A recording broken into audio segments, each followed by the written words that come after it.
Jadi seperti yang kita ketahui bahwa Borobudur ini merupakan warisan dunia yang ditetapkan oleh UNESCO. Selanjutnya, tahun 2011 keluarlah PP terkait dengan pembangunan kawasan pariwisata nasional di seluruh Indonesia. Salah satu yang ditetapkan dalam PP itu adalah Borobudur. Beranjak dari sini, Kementerian PUPR melalui Direktorat Jenderal Cipta Karya itu membangun infrastruktur yang terkait dengan keciptakaryaan di dalam kawasan pemukiman, baik di kawasan Borobudur maupun di luar kawasan Borobudur.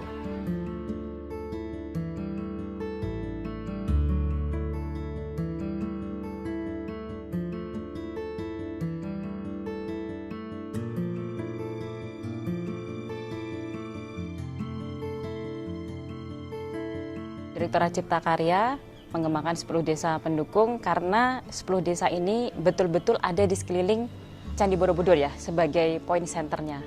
Dan pengembangan kawasan Borobudur itu sendiri tentunya perlu dukungan dari kawasan pendukungnya. Kita bicara wilayah, kita tidak bisa bicara hanya kawasan-kawasan tertentu saja. Tapi secara holistik, kita menangani semua wilayah. Program kami di sini terdiri dari 10 desa. Kita di sini bikin jalan, terutama untuk jalan akses ke Balkondes dan wisata-wisata sekitar Candi Borobudur ini. Untuk jalannya itu ada pelebaran, karena untuk existing jalannya cuma sebesar 3 meter. Nanti kita tambahkan akan menjadi 5 meter, jadi nanti untuk simpangan mobil tanpa ada hambatan. Kedua, untuk drainase. Kalau drainase, kita sebagai penunjang jalan, jadi nanti jalan tetap awet. Ketiga, untuk ikonnya yaitu kebun buah dan jembatan.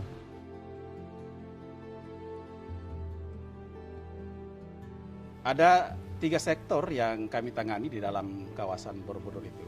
Yang pertama adalah bidang drainase, di mana drainase ini kita membangun untuk menyelesaikan persoalan-persoalan genangan yang ada di kawasan perumahan masyarakat.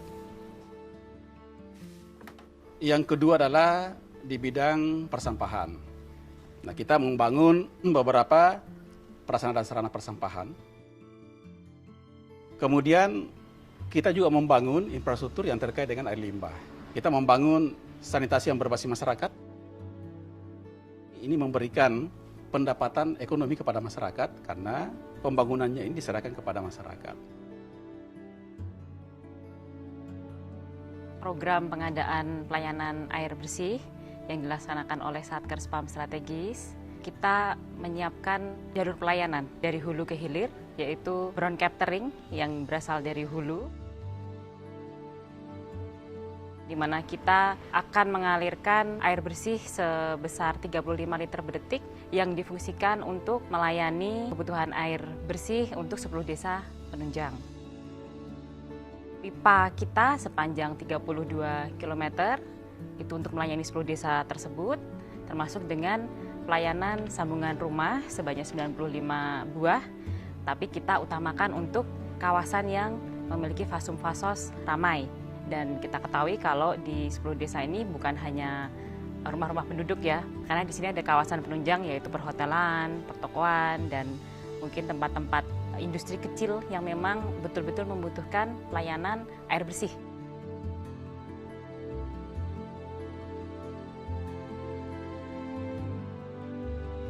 Kami melaksanakan pekerjaan penataan kawasan wisata Puntuk Setumbu, di mana Puntuk Setumbu ini terkenal dengan brandednya yaitu menikmati Borobudur dari sisi yang lain. Pada tahun anggaran 2018 ini ditindaklanjuti dengan pembangunan fisiknya, yaitu pembangunan jalan wisata berikut pedestrian wisata yang ramah pejalan kaki dan juga kaum difabel, penataan street furniture pada lokasi Candi Pawon dan Candi Mendut, lampu penerangan jalan, dan juga vegetasi. Harapannya dengan pembangunan ini dapat meningkatkan kunjungan wisata, baik itu wisatawan domestik maupun mancanegara, sehingga dapat mencapai target yang ditentukan oleh pemerintah, serta berdampak positif pada peningkatan ekonomi lokal masyarakat sekitar.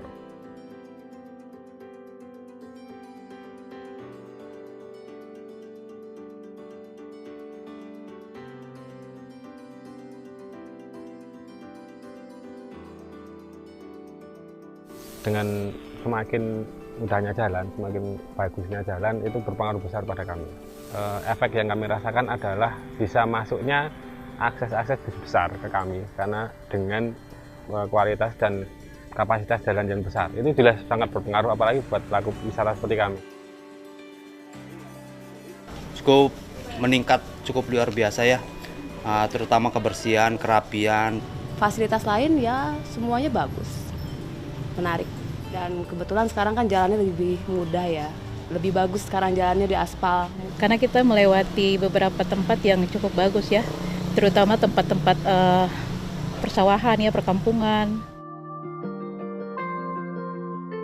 Ya, waktu dulu belum ada saluran gini, air kemana-mana, nggak ada saluran. Sekarang alhamdulillah ada saluran yang bagus. Warga di Borobudur semuanya senang sekali karena ada bangunan yang seperti itu, apalagi sekarang ada bangunan yang jembatan megah mewah itu seperti itu. Dulunya memang jembatan belum ada, itu cuma sabrang, itu nyebrang kali setiap harinya. Kalau hujan tidak bisa pergi kemana-mana, itu alhamdulillah. Sekarang sudah istilahnya sudah merasa senang. Di Sungai Katol itu agak nikung, jadi memang itu banyak kecelakaan. Mungkin dengan adanya pelebaran, insya Allah nanti akan berkurang kecelakaan itu. Nah, sekarang dari pemerintah sendiri sudah mengupayakan jalan untuk bisa bagus. Harapan kami ya desa-desa itu harus bersih sehingga para pengunjung itu merasakan nyaman. Harapan lainnya nanti kalau akses jalur sudah jadi semuanya, itu yang namanya Balkondes, Balai Ekonomi Desa itu memang dibikin desa wisata yang internasional. Mudah-mudahan ya umpamanya ini ya mudah cari rezeki, manfaat bisa untuk saya nanti. Nanti akan jadi rame, dengan adanya jalan itu rame, insya Allah masyarakat akan menikmati keramaian yang ada di situ. Kehadiran dari Kementerian PUPR melalui Direktorat Jenderal Cipta Karya ini melalui proyek pengembangan lingkungan, penyihatan lingkungan, penyediaan air bersih, termasuk juga dengan penataan lingkungan di Borobudur ini sangat membantu percepatan perkembangan pariwisata, terutama desa wisata yang ada di Borobudur ini. Kami ucapkan terima kasih yang tiada terhingga kepada Bapak Menteri PUPR dan Bapak Direktur Jenderal Cipta Karya.